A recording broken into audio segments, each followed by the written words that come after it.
We've just recorded a short video on burial policies. In this video, you will learn 1, what happens if you don't have a burial policy, 2, what happens if you do have a burial policy in place, and 3, how you can incorporate a burial policy into your plan. So Ryan, you're a benefit specialist with McIntyre Financial. I am. Okay, and you help provide people with burial policies, correct? I do. I want to tackle those 3 questions. What happens if you don't have a burial policy in place? What happens if you do? And 3, how you can incorporate that into your overall financial plan. Awesome. And why you should. So 1, what happens if I don't have a burial policy in place? And what is a burial policy? What happens is you leave the burden of a funeral on your loved ones. So they're already grieving. They're already, they already have everything going on. Sure. To where they're focused on the loss of a loved one. They're not focusing on expenses or anything like that. Having a burial policy will enable them to have the financial freedom to afford your funeral, and also carry out your wishes. So you're not putting a burden on the kids or other family members to pay, right, or to come up with those resources. It's not coming out of necessarily your inheritance that you're passing on or other overall estate, right? Otherall. That's a combination of those 2 things. Or, and plus, I think it's peace of mind.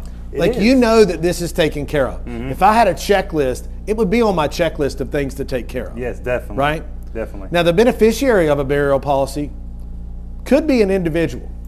But if it's an individual, then that person really has that money.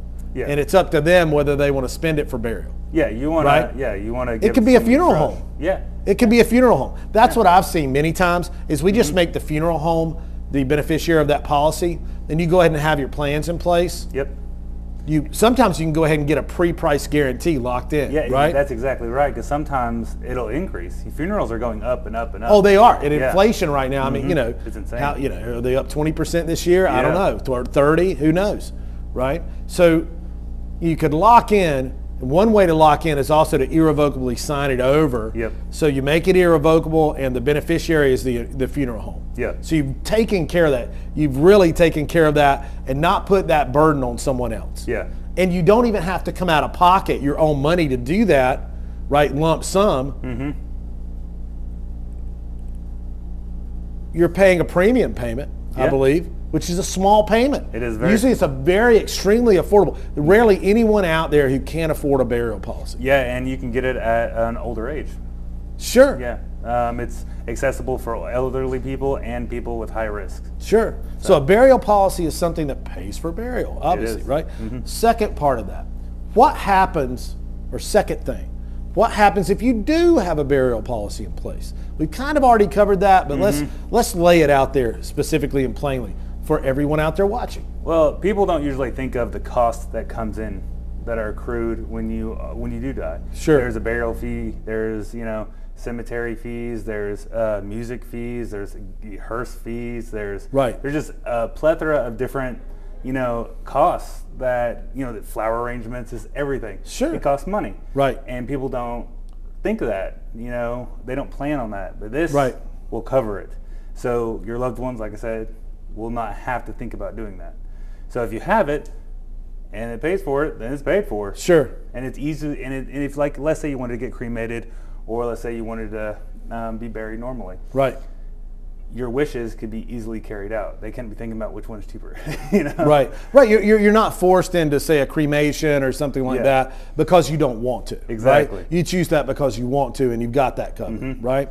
So I think it's just about peace of mind, freedom, and taking responsibility. I mean, I think that's a huge part of it. It's personal responsibility instead of passing that responsibility on to a loved one. I wouldn't want my wife to have to deal with my funeral. I would want her to be able to be like, just have her time to grieve, not necessarily focus on spending the money to bury me. So third part, okay? How can someone easily incorporate a burial policy into their plan? Come talk to me. There's no health screen. It's not like health insurance. There's no hurdles or barriers to getting one. Like I said, that's you why can roll someone into that plan fairly easy. Fairly correct? Easy, yes, sir. Yeah. So it's just like I said previously, the old age doesn't really have a factor, and if you're a high so it doesn't matter how old you are. No, right? It doesn't matter your age. Okay. It doesn't matter if you're sick or terminally ill, you can still pre-existing conditions, not a thing. Yeah, right. You can just get the policy. And how can they contact you to get that policy, Ryan? 704-218-9223. Or you can email Ryan at info at mymcfi.com. That's mymcfi.com.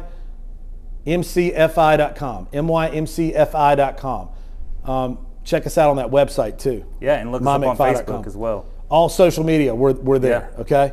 Thank you, Ryan. I appreciate you coming in, talking about burial policies in place. I know it's going to give your clients at McIntyre Financial a lot of peace of mind. Yeah. Thanks, man. Thank you. Yeah.